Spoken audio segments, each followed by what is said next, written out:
Bonjour. Salut, mon beau Benoît. Je le sais, moi. Ben, première des choses, on va souhaiter une bonne fête à notre jeune collègue doré. Oui, c'est déjà fait de toi, mais pas déjà de, fait. Si pas t'es de en moi. retard, c'est pas mon problème.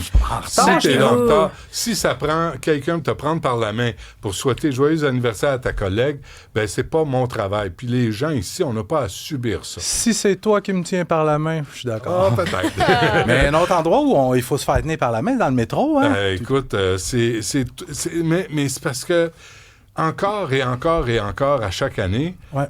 Puis t'entends-tu les solutions, toi? J'entends les mouches voler. C'est plus les criquets, mais ça fait... Mais les mouches, c'est original. Oui, moi aussi, j'aimais ça. J'aime ça, les mouches. J'ai mon imitation de... Regarde. C'est bien. Presque c'est quel genre de mouche? Ah, les mouches à dos vert, là. Tu sais, le dos mouches à vert. marde. Ouais, le dos vert brillant. Ça, c'est plus fatigant. Ouais, ou les mouches... à chevreuil qui mordent. Les gars vont savoir de quoi je parle. Tu sais, quand tu vas dans un bar... Mais là, t'es plus à l'âge d'aller dans un bar, moi non plus. Mais quand on allait dans un bar, les mouches molles de toilettes de bar... Tu sais, les mouches fatiguées sont grosses un peu, puis ils se promènent... Puis ils volent pas vite. Elles sont saoules. Peut-être... Ils ont bu de la pisse alcoolisée. Ils ont passé en 3-4 rottes. Les mouches à fruits...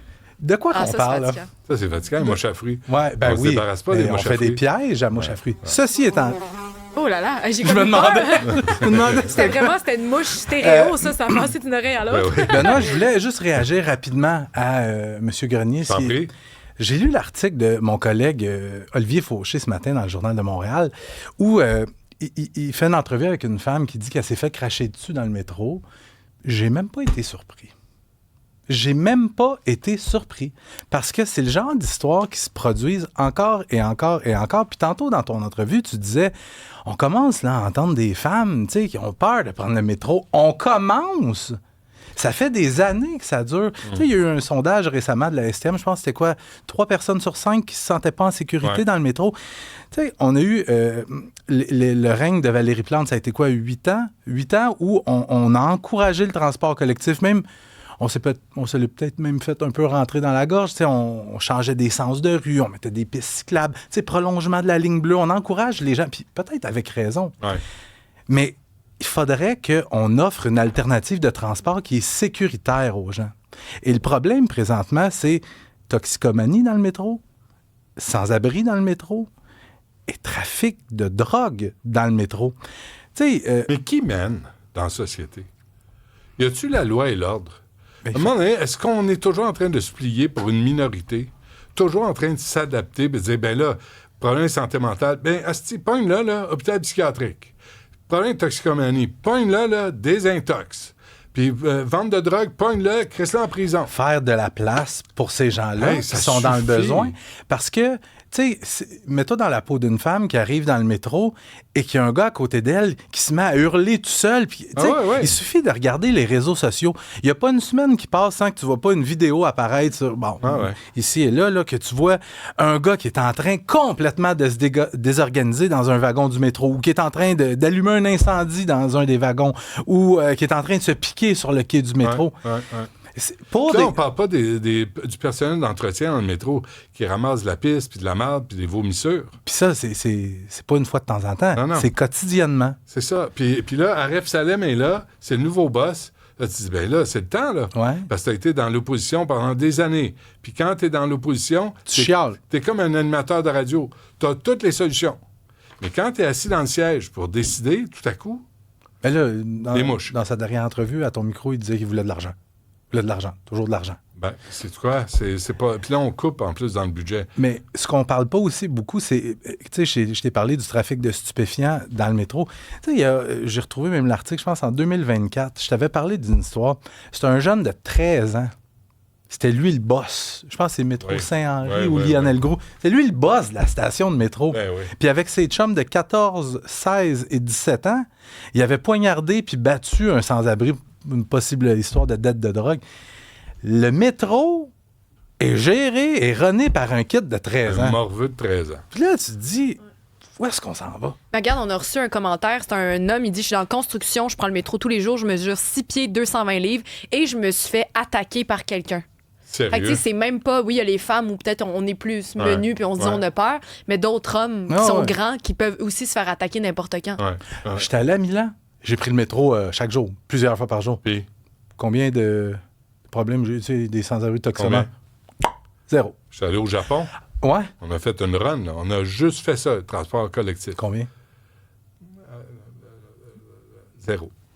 Combien de comptes j'ai vus à Milan? Là, tu vas me dire peut-être qu'ils s'étaient préparés aussi pour les Olympiques. 0 compte. J'ai vu des chantiers. Un bel échafaud, tu passes en dessous.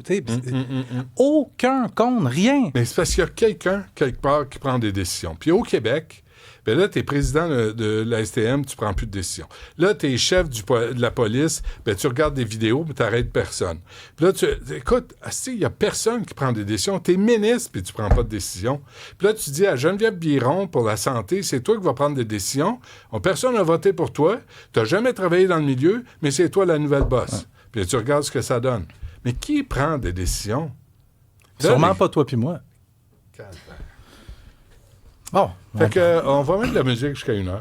Ben non. Ouais. Ah, de la musique classique, c'est des bon. Des bruits de mouches. Adolescent condamné pour meurtre. Oui, monsieur, condamné à une peine de prison pour adulte, en plus de ça.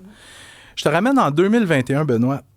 On assiste à une guerre entre gangs de rue dans le nord-est de la métropole. Écoute, ça tire de partout. C'est aux 2 jours, là, les fusillades. Puis, ce qu'on oublie aussi de parler, c'est qu'il y a eu des victimes innocentes. Moi, je me souviens, il n'a jamais voulu donner d'entrevue, un monsieur innocent là, qui sort de sa voiture, erreur sur la personne, il se fait tirer dans le ventre. Encore aujourd'hui, il y a des séquelles. À Laval, ça? Non, Saint-Léonard. Okay. Encore aujourd'hui, non, toi, tu parles du monsieur à la SAQ. La SAQ, il s'était fait prendre pour un monsieur de 40 ans de plus jeune. Ben oui. Rien que ça. Ben oui. Mettre tes lunettes.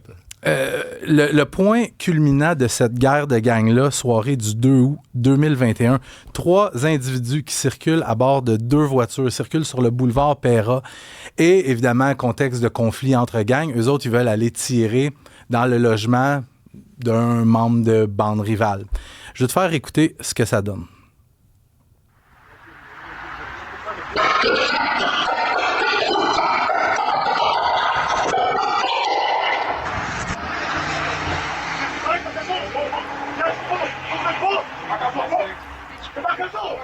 Les bruits sourds qu'on entend, c'est les coups de feu. Au total, 26 coups de feu sont tirés. Il y a eu 3 morts, 2 blessés, puis le bilan aurait pu être bien pire parce que si on regarde attentivement les images, là, tu vois la petite poussière levée. Quand il tirait absolument partout. Il y a un des gars qui a tiré, qui vient d'être condamné à 14 ans d'emprisonnement pour homicide involontaire et voie de fait grave. Là, ça, je t'avoue, je la comprends pas. Là, je pense que c'est peut-être parce qu'il a été dénoncé par un complice qui a retourné sa veste. On n'avait peut-être pas les preuves suffisantes pour l'accuser de meurtre. Mais toujours est-il, homicide involontaire, voie de fait grave. Dardy Lavaux avait 17 ans et 10 mois au moment des événements. Il aurait pu être condamné en tant qu'adolescent. Il aurait fait un maximum de 3 ans en garde fermée. Alors, tu sais, bravo à la couronne de s'être battu pour demander une peine pour adulte. Mais Dardy Lavaux, Benoît, je sais pas s'il est récupérable parce qu'il n'a pas été arrêté immédiatement après cette fusillade-là. Il a été en cavale et pendant sa cavale, il a été impliqué dans 2 autres fusillades lors desquelles il y a au-dessus de 80 coups de feu qui ont été tirés en pleine ville de Montréal. Et Dardy Lavaux, pour ces crimes-là... À Montréal. Pour son implication dans ces 2 fusillades-là, a déjà écopé de 12 ans d'emprisonnement. Alors, Dardy Lavaux, on parle de peines consécutives et non concurrentes. Dardy Lavaux va purger ses 12 ans d'emprisonnement et après ça, on va commencer les 14 ans. Mais tu sais, quand je te dis que je suis pas sûr qu'il est récupérable, à l'époque où il était adolescent, il avait été condamné aussi dans des histoires de vol de véhicules, de recel, de trafic de drogue et de possession d'armes à feu. Fait que 26 ans en prison, souhaitons-le. 26 ans moins, il va sortir 2 tiers, là, mais bon. Moins le laxisme il va être là pour québécois. Il va être là pour un bout. Bon, le meurtrier d'Isabelle Bolduc veut sortir de prison. Marcel Blanchette, condamné à la prison à vie pour le meurtre absolument crapuleux d'Isabelle Bolduc. Lui, il veut sortir de prison. D'abord, pour les plus jeunes qui nous écoutent, là, ils savent peut-être pas c'est qui Isabelle Bolduc. C'est important. C'est une jeune femme de 22 ans qui a été enlevée par Marcel Blanchette et Jean-Paul Bainbridge en 96 à Sherbrooke. Elle a été enlevée, séquestrée. À Sherbrooke, hein? Ouais. Encore à Sherbrooke, en passant. Agressée sexuellement et assassinée. Marcel Blanchette, lui, s'est adressé dans les dernières heures à la Commission des libérations conditionnelles pour demander une semi-liberté, mais sans présenter de plan de sortie. Alors, la commissaire, elle a regardé et a dit « Là, c'est pas vrai que vous allez arriver ici, pas de plan de sortie. Nous autres, ça nous prend un plan de sortie. On signe pas de chèque en blanc. » Faut savoir que Marcel Blanchette est en phase terminale. il y a des gros problèmes de santé. Ouais, puis... Et là, son avocate a dit, on aurait bien voulu se présenter ici dans 6 mois avec un plan de sortie structuré, mais là, M. Blanchette sera peut-être pas là dans 6 mois. Ouais, puis... C'est ça. Mais il y a une commissaire qui a demandé à Marcel Blanchette... Est-ce que lui, il avait un plan pour Isabelle Bolduc? Regarde, Benoît, tu t'ostineras pas avec moi. Hein? Il y a une commissaire qui a demandé à Blanchette, 30 ans plus tard, est-ce que vous admettez la violence dont vous avez fait preuve? Puis lui, il a répondu, bien sûr que oui. Il y a eu une certaine violence. Puis la commissaire l'a interrompu, elle a dit, une certaine violence, quand on enlève une femme, qu'on la séquestre, qu'on l'agresse sexuellement et qu'on la tue, c'est pas une certaine violence, c'est une violence extrême. Encore aujourd'hui, tu sais, Marcel Blanchette a l'air de mettre plus la faute sur sa consommation de cocaïne et d'alcool à l'époque pour expliquer ses gestes. Mais tu sais, à la base, quand tu te présentes devant la commission des libérations conditionnelles, au numéro 1, là, tu dois admettre qu'est-ce que tu as fait, puis tu dois démontrer que tu as fait un certain cheminement. Puis dans le cas de Marcel Blanchette, clairement, ça n'a pas été fait. Donc la semi-liberté lui a été refusée, devrait se représenter dans quelques mois pour présenter une nouvelle demande. Ceci étant dit, c'est pas sûr qu'il va se rendre jusque-là. Parfait. Zéro empathie, zéro sympathie. Zéro. Je vois ça dans ton regard vide et sombre. Complètement. Moi, je pense à Isabelle Bolduc, la vie qu'elle n'a jamais eue. Oui. Bien plus. 22 que ans. cette crapule-là. 22 ça, c'est plus important. Merci, Maxime. Salut. À demain.